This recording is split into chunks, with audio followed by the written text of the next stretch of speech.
Gen V Season 2 raises the stakes with new characters, weird new powers, and a world on the brink of war between humans and heroes. Let's break it all down and talk about that moment. Major spoilers ahead. We want gods to walk this earth, not circus freaks. Season 2 covers a lot of ground with multiple intertwining storylines, but the main thread beneath it all is the separation of man and soup. That's a political undercurrent dividing the campus, the entire world actually, on the heels of Season 4 of The Boys that informs so much of the plot in this season of Gen V. If humans ever get their together and organize against us, let's face it, we're The outcome of that is division, as it always is. On one side, you have the idea of soup supremacy, the belief that these godlike beings are better and entitled to more than people. That in turn gives rise to so-called rebel groups like Starlighters, who are branded as terrorists and traitors for having the radical idea that, hey, maybe superheroes aren't inherently better. Most of the students at GodU are, no surprise, violently opposed to the Starlighters and everything they stand for. But that's the tricky thing about belief systems, because it isn't long before that whole ideology backfires on them once they find out there are tiers to godliness, and most of them don't make the cut. You have a cosmic black hole in your butt? Sorry, bud, that's just not godlike enough for GodU. But we'll come back to that in just a little bit. We can't really talk about anything without first going over Season 2's biggest twist. In Episode 7, we find out that Cipher wasn't the bad guy we thought he was all along. We actually spent most of the season watching a man named Doug, who's little more than a psychic puppet acting out the whims of Thomas Godolkin. That's a guy who, by all appearances, died in a lab in the opening seconds of the season. In a last-ditch effort to save himself, he injected himself with Compound V. And not just any version, he shot himself up with V1, the same compound given to Soldier Boy in The Boys, which is how he stayed alive and young for the past 60 years. As for Doug, well, he's just a random guy with a cat and a Honda Civic who used to work at Blockbuster. It's a shame too, because just when you're starting to like him, things go south.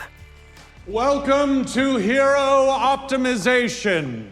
There's a big emphasis on leveling up throughout Season 2, but not for the reasons you originally think. GodU's best and brightest are selected by Cipher to attend a weekly class where they learn to not only hone their powers, but unlock higher levels of that power. In reality, it's all framing to give Marie a chance to find out what she's really capable of. That starts with being a little more gentle with her hemokinesis, rather than flinging blood around like a deranged Jackson Pollock. But that's just the beginning, because the next thing she does is bring Annabeth back to life. Not only can she resurrect people, she can also heal Supes and reverse physical damage, which, as it turns out, was all part of the plan.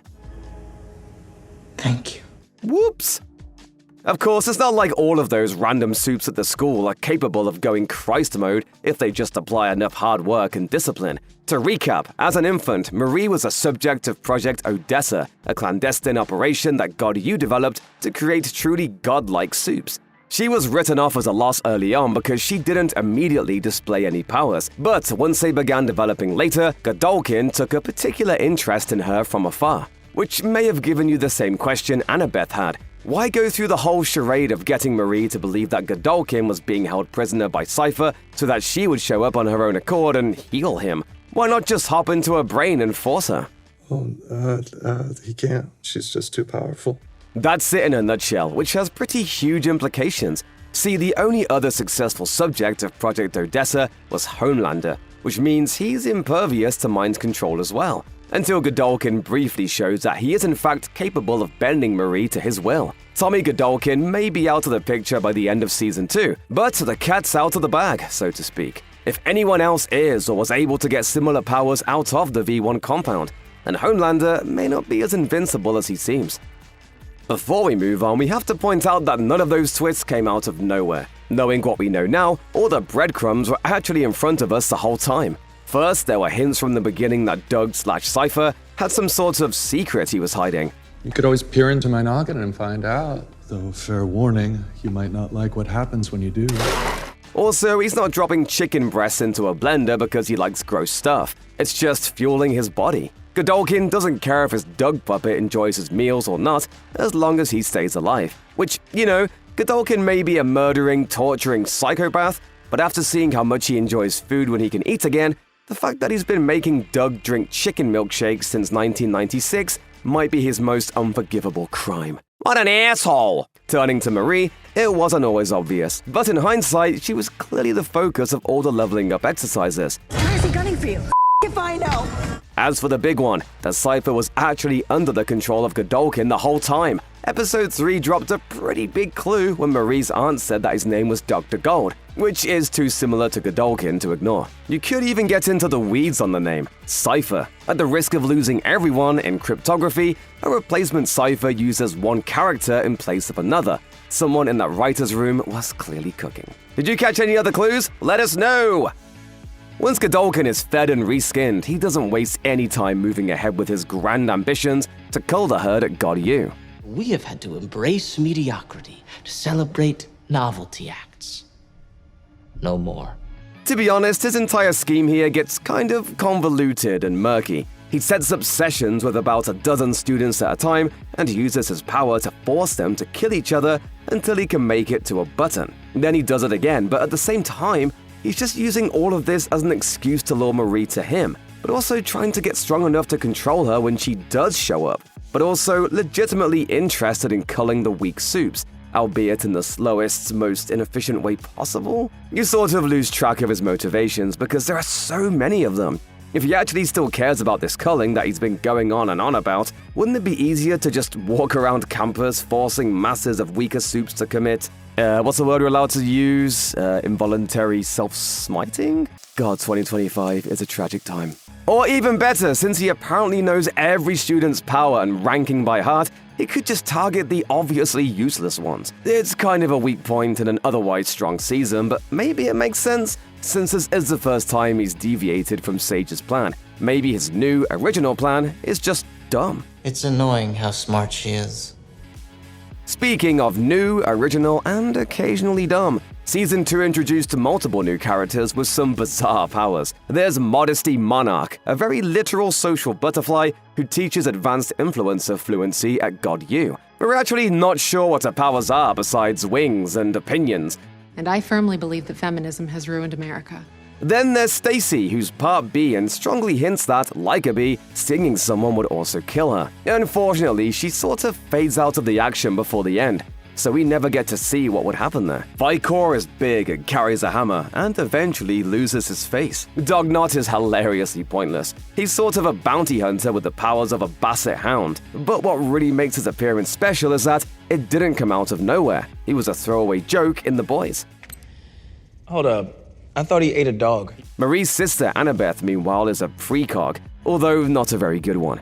Aside from helping them all escape Elmira, the extent of her powers in this season really just comes down to advanced deja vu. Oh, and who could forget the Rememberer? If Taylor Sheridan doesn't need a writer's room, neither do I. Andre's death is a major emotional through line in Season 2, particularly as we get to know his father, Polarity. In real life, actor Chance Perdomo passed away in a motorcycle accident in March 2024. The showrunners always said that they weren't going to recast the character, instead writing a large chunk of Season 2 in a way that honored both the character and the actor. Your son is the greatest hero I've ever seen. Audiences last saw Andre locked in the same room as the others at the end of Season 1. But as this season reveals, his off-screen death happened as a result of him trying to get everyone safely out of Elmira. In other words, he died a hero. Of course, Andre is an outlier in that regard. One of the core themes of shows like Gen V is that power can easily be a corrupting force. Some of the most powerful characters are the most depraved, terrible humans you could imagine. But you know who's the absolute worst in the show? Regular people. Like all the normal folks who aren't any of the main characters. They might still have powers like this guy, but that's not the point. Almost every random extra has been galvanized in one direction or another by the political division in the show, and as a result, acts like a total jerk. They like what they're told to like and hate what they're told to hate. We know it's just a backdrop for all the main action, but it's hard not to notice that this season of Gen V in particular went to great pains to fill its fictional world with mobs of people who act without any thought and blindly follow both those around them and the talking heads inciting all that extreme behavior, especially if doing so snags a few hearts for their livestream. Click the like button if you think I should shed my skin in solidarity. What we're saying is, Thank goodness this is just a show, and the real world is nothing like that. We all know it is. For better or worse, you can't entirely go into Gen V and expect to understand the whole world without also watching The Boys. The first season of the spin-off was more or less sandwiched into the gap between season 3 and 4 of The Boys, while Gen V's second season comes after that fourth season. Of course, the danger of intertwining separate shows like that is a risk of alienating fans of one who haven't necessarily seen the other, especially given the number of Boys characters who not only pop up in this season of Gen V, but play an active role in the plot without any real explanation of who they actually are. It's kind of a disservice to your fan base, and also just not great storytelling. So, you can talk now?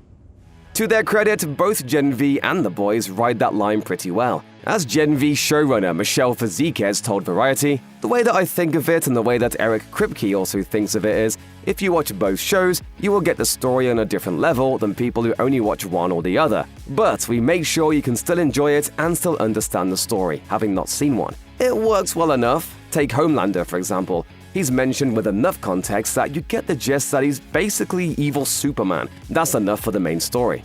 As far as Gen V is concerned, you don't need to know how warm he likes his milk." Gen V Season 2 wraps up its own contained story in a neatly tied bloodbath, but it also serves as a springboard for Season 5 of The Boys. The last 15 minutes of the finale are pretty much devoted to tying all the characters' futures into whatever comes next. You want to join the Resistance?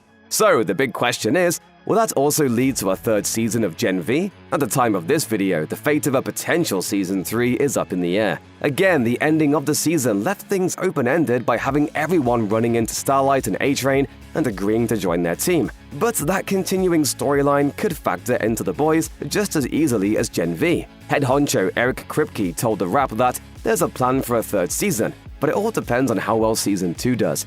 As he put it, now's the time that they're paying attention to the numbers. If enough people watch, then we'll get a Season 3. Guess it really is that simple. So if you want to see more of Marie and everyone else's story without having it all get folded into the next season of The Boys, go watch it again. And again, and again, and again, and again, and again, and again, and again.